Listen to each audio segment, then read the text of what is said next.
What's going on YouTube? Welcome to the channel, and if you're a new viewer, welcome to Ross Customs. I have not uploaded a video in a long time, once again. Of course, if you've been around this channel, you know that this is not a new thing. I just have a really bad upload schedule, mainly due to the fact that I don't have an actual upload schedule whatsoever. So with that being said, we have some new updates for everybody here, and we got Penny chilling on the bed. We're gonna go ahead and jump straight into it.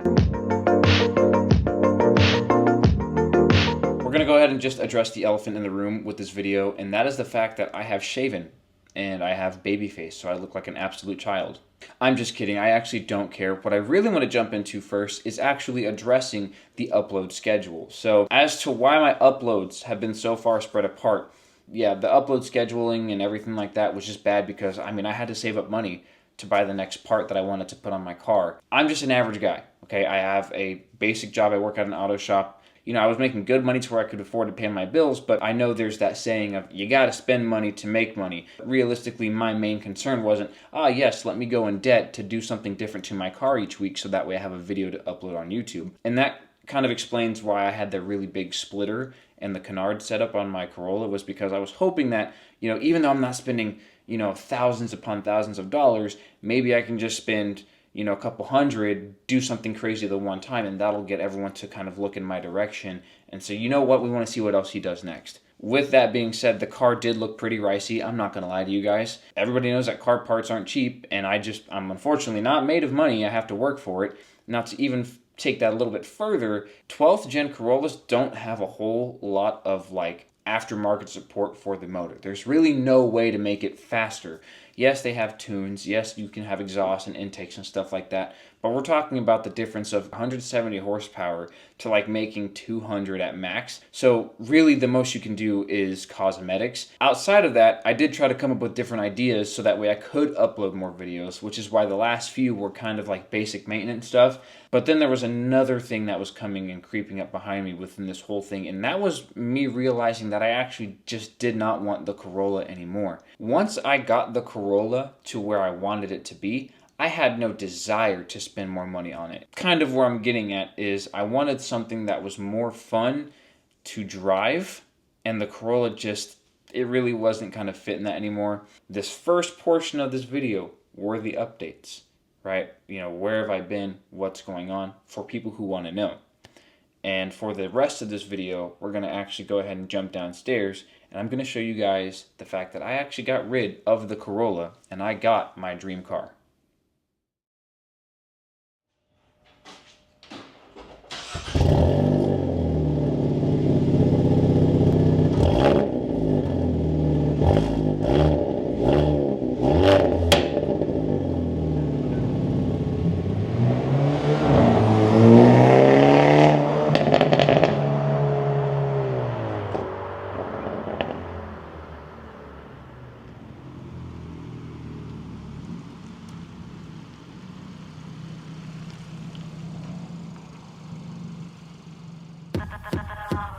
Alrighty everybody, so I actually decided to wait until it was a little bit later on in the day to film the rest of this video. It's actually nighttime, and that's mainly because there are some things that are easier to see on this car during the nighttime than during the day, but I still chose a pretty well lit area so that we can still see the rest of the car. Now, I fully expect a lot of people to be in the comments or even thinking to themselves by this point, who the heck wants a Hyundai as a dream car? And actually, if you guys watch Drew Peacock, he actually said that in one of these videos about this car specifically. Here's the clip.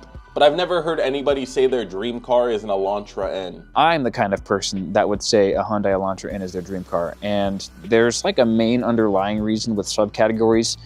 And that main reason is because this car is everything that I was trying to make the Corolla be. So underneath the hood of this vehicle, we have 276 horsepower, 286 with the NGS button, and the Corolla was only able to push 170. Now, I know horsepower isn't exactly everything, and that's totally fine, but for me, I wanted a car that was a little bit more jumpy on the gas pedal. The next thing is going to be the red pinstriping on this car. If you guys remember my Corolla, I had to have aftermarket aero with red pinstriping on the front lip, the side skirts, and the diffuser.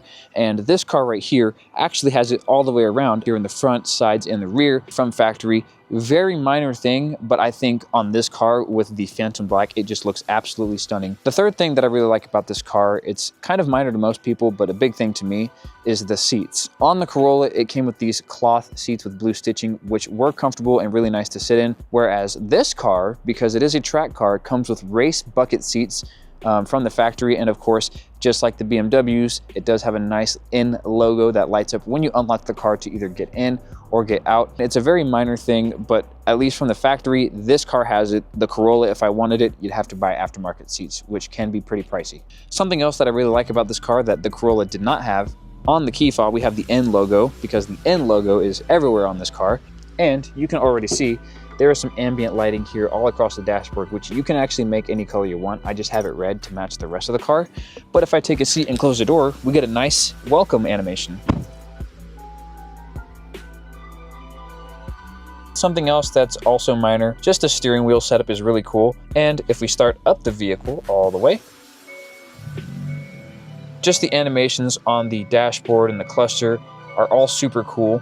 And of course, when you go into N mode, we get this. And of course, you get all this information. All this stuff the Corolla did not have because it was a daily commuter car. This is a performance vehicle. So there's a lot of major differences, of course. The next thing, the Corolla does have an option to have a sunroof, but the one that I had did not have a sunroof as an option. This car, it's the DCT version. It does come with a sun/moonroof, whatever one you want to call it. It's something if I wanted to get on the Corolla, it is possible, but it would cost a pretty big chunk of change to do that. And the last thing that really drew me to this car the most was, of course, if you don't live under a rock, you know exactly how this exhaust sounds on the Elantra and from the factory.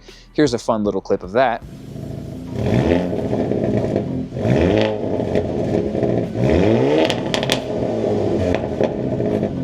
And of course, on the Corolla, in order to even have a nice sounding exhaust, again, you have to pay money aftermarket to get one. And this is what mine sounded like.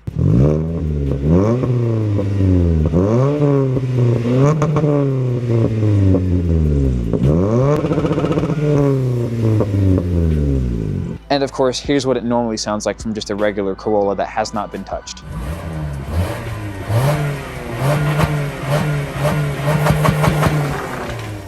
Now, I know what some people tend to think to themselves or even want to type in the comments, and that's, dude, you should have just saved up your money a little bit more. You could have gotten an actual BMW, you could have gotten a Supra, you could have gotten a Volkswagen Golf or a Civic Type R.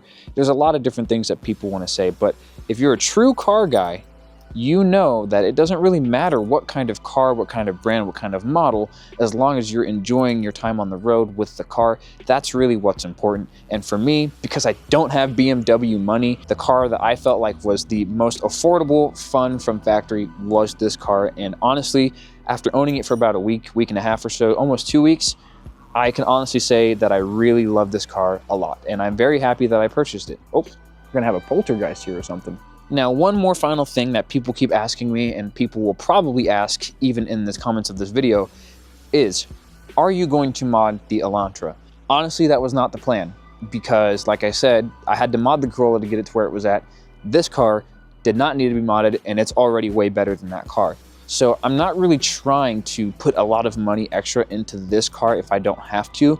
Yeah, I might change the wheels. For sure, I'm going to get different tires, maybe an exhaust. If for whatever reason this channel takes off and I start getting more views or whatever and somehow start making money off of YouTube, maybe the money that I make from that can be put back into this car and maybe we could do something cool with it. And that leads into the next question is, am I still going to make YouTube videos? I really only started making videos about cars on my channel, mainly for fun. Like I said, I wanted people to kind of look at my channel and look at my car and think, you know, what's he gonna do next with it, right?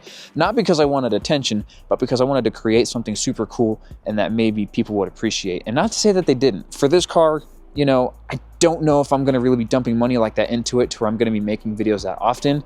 I might drop some little edits here and there about this car, but it's currently stock, so I think that would be very pointless. Really, what I'm trying to do now is just enjoy the car that I have. But anyways, we've been staring at this car pretty much for the past couple minutes.